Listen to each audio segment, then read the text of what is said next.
जो प्रभु के चिंतन में मगन रहता है, प्रभु सबसे पहले उसके हृदय में आके विराजमान हो जाते हैं। वो प्रभु का हृदय बन जाता है, प्रभु उसके हृदय बन जाते हैं। साधो हृदयम मई हम साधु नाम हृदयम तो हम मदन्यत्ते न जानंती ना हम तेभ्यो मनागपि।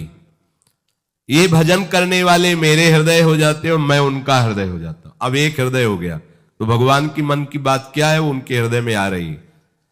वे मेरे सिवा और किसी को नहीं जानते, मैं उन्हें छोड़कर किसी को नहीं जानता।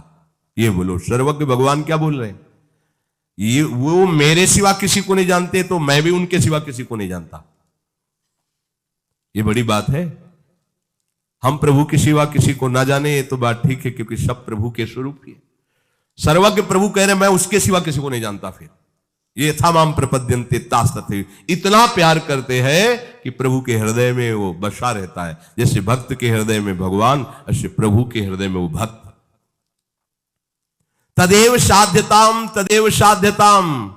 देवर्षि नारद जी कहते हैं भगवत प्राप्ति के लिए एक ही चाह करो कि भगवत प्रेमी महात्मा का संग मिल जाए और वो कभी छूटे ना, और उनकी आज्ञा के अनुसार हम चलें। उन महात्संग की ही साधना करो, उन्हीं की साधना करो। साधना करो इस बात की कि मुझे महात्मा मिल जाए। तदेव साध्यताम तदेव साध्यताम। साधना करो, भजन करके प्रार्थना करो प्रभु से कि आपके प्रेमी जन का संग हो जाए। भगवत प्रेम की प्राप्ति बिना भगवत प्रेमी महात्मा के हो ही नहीं सकती। रे मन रसकन संग बिन रंच न उपजय प्रेम। बोले कहो कृपा उपजय के भांति, तो रसिकन संग फिरो दिन रात। रात दिन रसिकों का संग हो तो भगवत प्रेम की उन्मत्तता हृदय में छा जाएगी। भगवत कृपा से प्रेमी संत मिल जाएंगे और संत मिलन से भगवत कृपा का अनुभव आपके हृदय में होगा, तो आप दैन्य होकर भगवत प्रेम को प्राप्त कर लेंगे। इसमें एक बड़ा रहस्य है कि जैसे कोई राजा है, वो बहुत बड़ा प्रतापी, बड़ी महिमा है, पर वो प्रेमी है ये रूप सबको पता नहीं होता।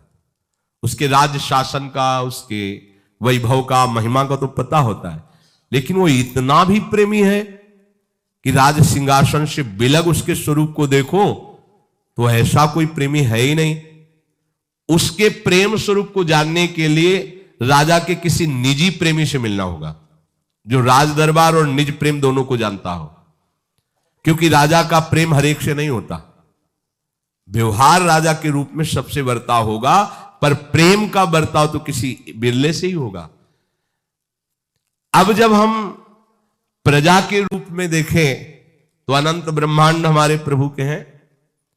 हमारे प्रभु सब के साथ बर्ताव राजा जैसा करते हैं। अवश्य में भोक्तव्यम कृतम कर्म शुभाशुभम भोगो। स्वतंत्र हो, जो करोगे भरोगे। हमारी तरफ से तुम्हें जल, वायु, आकाश ये सब फ्री है, पर अब जो तुम कर्म करोगे उसका तुम्हें भोग भोगना पड़ेगा। और वेद हमारे राजा का यशगान करते रहते हैं। ये जितने वेद पुराण हमारे प्रभु का यशगान करते हैं, लेकिन वो इतने भी प्रेमी हैं कि अपने भक्त के चरण चापते हैं। इतने भी प्रेमी हैं कि वो अपने भक्त के पीछे पीछे डोलते हैं। ये बात सबकी समझ में नहीं आती। ये वेद भी नहीं पहचान पाए हैं इस स्वरूप को। इसको तो कोई प्रेमी जन, इसीलिए ब्रज की लीला बड़ी गरिष्ठ लीला कही गई है। जहां वेद नेति नेति कहते हैं, ताई अहीर की छोहरियां छछियावर छाछ में नाच नचावे। ये प्रेमी स्वरूप है। ये किसी प्रेमी से ही पता चलेगा, वेद से नहीं। यहां तो वेदान्न प्रसन्नस्ति सावच्छिन्न अनुरागम लभते। जो वेद का भी पूर्णतया त्याग कर देता है वह अखंड प्रेम को प्राप्त होता है। प्रभु का प्रेम गुह्य रहस्य है। इस प्रेम राज्य में प्रवेश प्रभु से नहीं होगा, प्रभु के जनों से होगा। यह बात गूढ़ रहस्य है।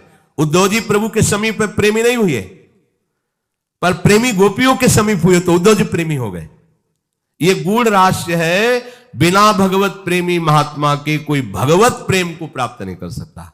साधना करके महामहिम भगवान की महिमा से मोक्ष को प्राप्त हो सकता है, कल्याण हो सकता है, कामनाओं की पूर्ति हो सकती है, पर बिना भगवत प्रेमी महात्मा के कोई प्रेम प्राप्त नहीं कर सकता।